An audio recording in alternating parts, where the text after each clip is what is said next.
Breaking news చూస్తున్నాం. దేశ రాజధాని ఢిల్లీలో ఓ మహిళ చేయి నరుకున్న ఘటన తీవ్ర కలకలం రేపుతుంది. ఏపీకి చెందిన మహిళ ఇండియా గేట్ వద్ద తన చేతి బొటనవేలు నరుకుంది. ఆంధ్రప్రదేశ్లో ఎన్నో ఘోరాలు జరుగుతున్నాయని, గంజాయి ఫోర్జరీలతో భూ కబ్జాలు జరుగుతున్నాయని, మాజీ హోంమంత్రి సుచరిత అనుచరుల ఆగడాలకు అడ్డొదుపు లేకుండా పోయిందని వాపోయింది గుంటూరు జిల్లాకు చెందిన మహిళ కోవూరి లక్ష్మి.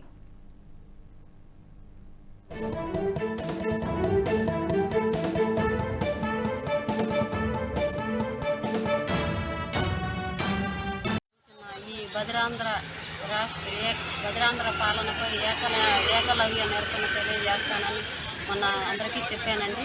అదే నిర్ణయించుకున్నాను. రాష్ట్రంలో జరుగుతున్న అరాచకాల గురించి, అన్యాయాల గురించి, దోపిడీల గురించి, దొంగతనాల గురించి, గంజాయి గురించి, రేపు ఎలక్షన్లో జరగబోయే అరాచకాల గురించి మాట్లాడటానికి మేడం గారికి విన్నవించుకోవడానికి వచ్చాము.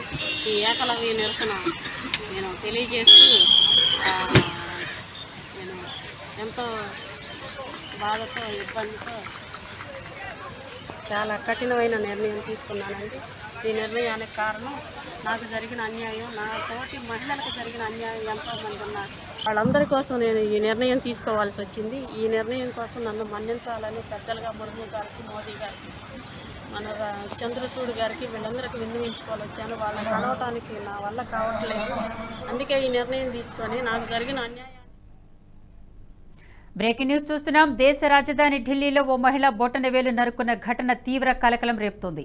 ఏపీకి చెందిన మహిళ ఇండియా గేట్ వద్ద తన చేతి బొటనవేలు నరుకుంది.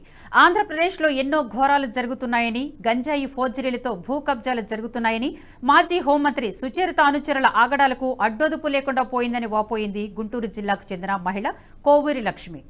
ఇక దీనికి సంబంధించి మరింత సమాచారాన్ని అందించడానికి మా ఎగ్జిక్యూటివ్ ఎడిటర్ శివప్రసాద్ ఫోన్లో అందుబాటులో ఉన్నారు. శివప్రసాద్, చెప్పండి. ఏపీ దేశ రాజధాని ఢిల్లీలో ఓ మహిళ బొటనవేలు నరుకుంది, తీవ్ర కలకలం రేపుతుంది. దీనికి బలమైన కారణాలు ఏమైనా ఉన్నాయా? గుంటూరుకు చెందినటువంటి మహిళ కోవూరి లక్ష్మి అనేటటువంటి ఆమె ఢిల్లీలో ఇండియా గేట్ దగ్గర తన చేతి వేలు కోసుకుని ఆమె తన యొక్క ఆగ్రహాన్ని, తన యొక్క ఆవేదనని వ్యక్తం చేసినటువంటి పరిస్థితి మనకి కనిపిస్తుంది. ఆమె చెప్పినటువంటి మాటలు కూడా మనం విన్నాం.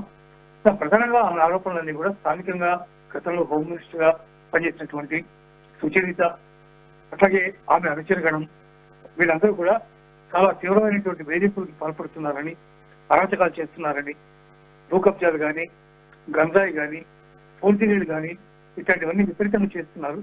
దిక్కులేనటువంటి పరిస్థితి ఏర్పడింది. కాబట్టి దీని నుంచి కాపాడాలి అని చెప్పి ఈ లక్ష్మి అనేటటువంటి ఈ వ్యక్తి ప్రధానమంత్రి, రాష్ట్రపతి, అలాగే సుప్రీంకోర్టు చీఫ్ జస్టిస్ ముగ్గురికి కూడా వినతి పత్రాలు సమర్పించింది. ఆ తర్వాత ఇండియా గేట్ వద్ద ఉన్నటువంటి జనసమూహాలు చూస్తూ ఉండగానే ఒక నిలబడి తన చేతి వేలు కోసుకుని ఆమె తన యొక్క నిరసనని, తన యొక్క ఆవేదనని వ్యక్తం చేసింది. ఇక్కడ ప్రత్యేకంగా ఉన్నాయా అంటే, ఏమన్నా బయటకు వస్తే ఇట్లా ఎవరైనా వ్యక్తులు బయటకు వచ్చి వాళ్ళందరూ వాళ్ళుగా తెలియచేస్తే తప్ప ఏమీ తెలిసేటటువంటి అవకాశం లేదు. ఏదన్నా ఒకవేళ మాట్లాడితే బయటికి దానివల్ల ఎట్లాంటి ఇబ్బందులు కలుగుతాయో, ఏమవుతాయో అనేటువంటి భయంతో చాలా మంది మౌనంగా ఉన్నటువంటి పరిస్థితి చాలా స్పష్టంగా ఆంధ్రప్రదేశ్ లో మనకి కనిపిస్తుంది. ఈరోజు ఎన్నికలు జరగబోతున్నాయి, ఓటింగ్ జరగబోతుంది, నామినేషన్ స్టార్ట్ అయినాయి.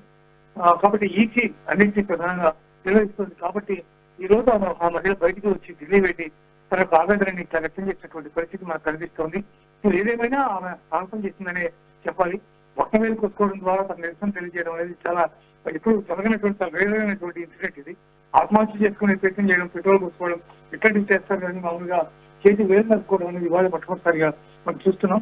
ఏదేమైనా ఆమె ఆవేదన అందరూ కూడా అర్థం చేసుకోవాల్సినటువంటి పరిస్థితి ఉంది.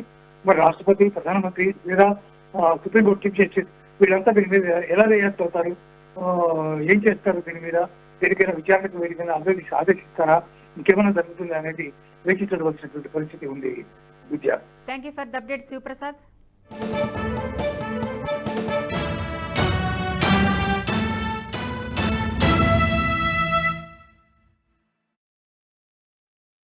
ఆంధ్రప్రదేశ్లో జరుగుతున్న ఈ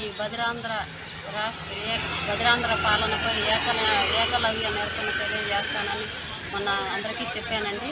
అదే నిర్ణయించుకున్నాను. రాష్ట్రంలో జరుగుతున్న అరాచకాల గురించి, అన్యాయాల గురించి, దోపిడీల గురించి, దొంగతనాల గురించి, గంజాయి గురించి, రేపు ఎలక్షన్లో జరగబోయే అరాచకాల గురించి మాట్లాడటానికి మేడం గారికి విన్నవించుకోవడానికి వచ్చాము. ఈ ఏకలవ్య నిరసన నేను తెలియజేస్తూ నేను ఎంతో బాధతో, ఇబ్బందితో చాలా కఠినమైన నిర్ణయం తీసుకున్నానండి.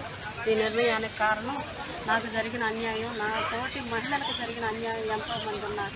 వాళ్ళందరి కోసం నేను ఈ నిర్ణయం తీసుకోవాల్సి వచ్చింది. ఈ నిర్ణయం కోసం నన్ను మన్నించాలని పెద్దలుగా ముర్ము గారికి, మోదీ గారికి, మన చంద్రచూడ్ గారికి వీళ్ళందరికీ విన్నవించుకోవాలి వచ్చాను. వాళ్ళని కలవటానికి నా వల్ల కావట్లేదు. అందుకే ఈ నిర్ణయం తీసుకొని నాకు జరిగిన అన్యాయాన్ని పోస్ట్ ద్వారా పంపించాలనే ఉద్దేశంతో నేను ఇదంతా వీడియో తీసి మేడం గారికి ఆంధ్రప్రదేశ్లో జరుగుతున్న ఈ బదిరాంధ్ర పాలనపై ఏకలవ్య నిరసన. ఈ వీడియో మీకు నచ్చినట్టయితే లైక్ చేయండి, 10 మందికి షేర్ చేయండి. అలాగే కామెంట్ల రూపంలో మీ అభిప్రాయాలను మాతో పంచుకోండి. Nationalist hub group of channels ను సబ్స్క్రైబ్ చేసుకుని తెలుగునాట జాతీయవాద జర్నలిజాన్ని ప్రోత్సహించండి. ఈ వీడియో కింద ఉన్న బెల్ ఐకాన్ పై క్లిక్ చేయడం మర్చిపోవద్దు.